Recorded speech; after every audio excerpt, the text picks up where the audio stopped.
What's going on, guys? Rachel West and Eduardo Encina back with you at Amalie Arena for maybe the last time in a little bit. Ed, Lightning just clinched the cup, back-to-back Stanley Cup champions.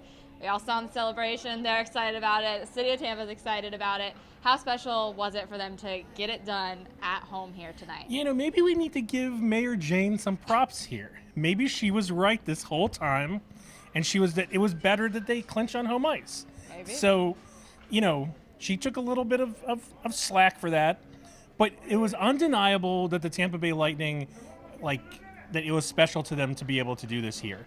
And the reason why is because the last time they did this, it was after 65 days in the bubble. No one was there except for a bunch of pyrotechnics and a bunch of tarps and no fans, a country away in Edmonton. So this was really special for them. And you could tell that on the faces of the guys, and you could tell that from hearing guys like Steven Stamkos and Pat Maroon and Victor Hedman talk about, you know, how special it was. And Rachel, I got to tell you, it's probably one of the best sporting moments that I've ever witnessed because, and I don't know how anyone cannot get kind of emotional about being in the middle of it because, you know, you think about what the journeys that these teams go through, and for them to finish it this way in front of their hometown and their home crowd on home ice, it's almost like, not to be cliche here, but it's almost like a storybook ending. Exactly. Culmination of a weird, tough season. Started with COVID and no fans. Yep. And now clearly a ton of fans here in Amalie tonight. And you mentioned a couple of key guys on the team there, but one in particular, Andrei Vasilevskiy, Conn Smythe winner. I mean, we all know he's instrumental to the success of this team, but just how much of an impact does he make day in and day out? Well, the big thing I think that everyone knows is that this guy's been the backbone when they've needed him the most. And, you know, there were never any back-to-back losses in the postseason, and a big deal of that was because of Andrei Vasilevskiy. So, you know, he didn't have the busiest night of nights tonight, but he made some huge saves, and every save is huge in a one-goal game, which is what this game was for, you know, a good half of it after Ross Colton scored the game's only goal. So I don't know what more we can say about Andrei Vasilevskiy other than he is the best goalie in the world, and he proved it tonight, and he's been proving it all year. And one of his good buddies, Nikita Kucherov, made that pretty clear too. Yes, he said, I've been telling him since he was 15 that he's the best in the world, even though he doesn't always want to hear it just because jinxes and whatnot.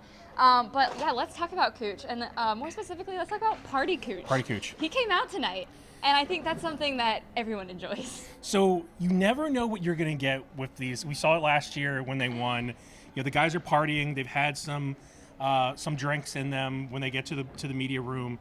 And when a couple of guys were finishing up, I think it was Stamkos, Hedman, and Killorn were finishing up, they literally had to turn the video off because a shirtless Cooch came out, and they had to turn the video off because I don't think anyone knew what was going to happen after that. And then we saw shirtless Cooch do his media availability. And you know what?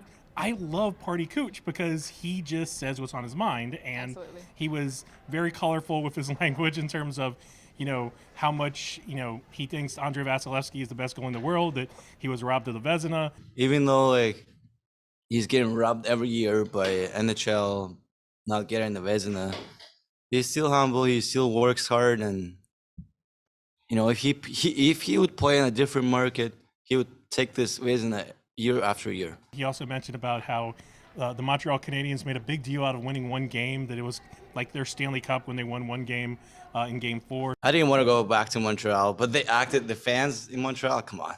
They acted like they won the Stanley Cup last game. Are you kidding me?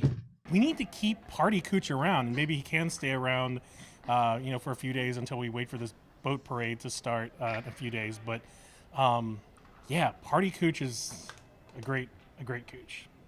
You love to see it. You truly do. You absolutely love to see it.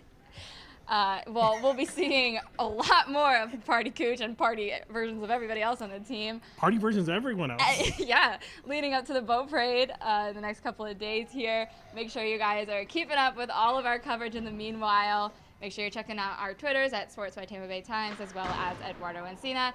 And as always, be sure you're checking out all the great Lightning content we've got for you over at tampabay.com.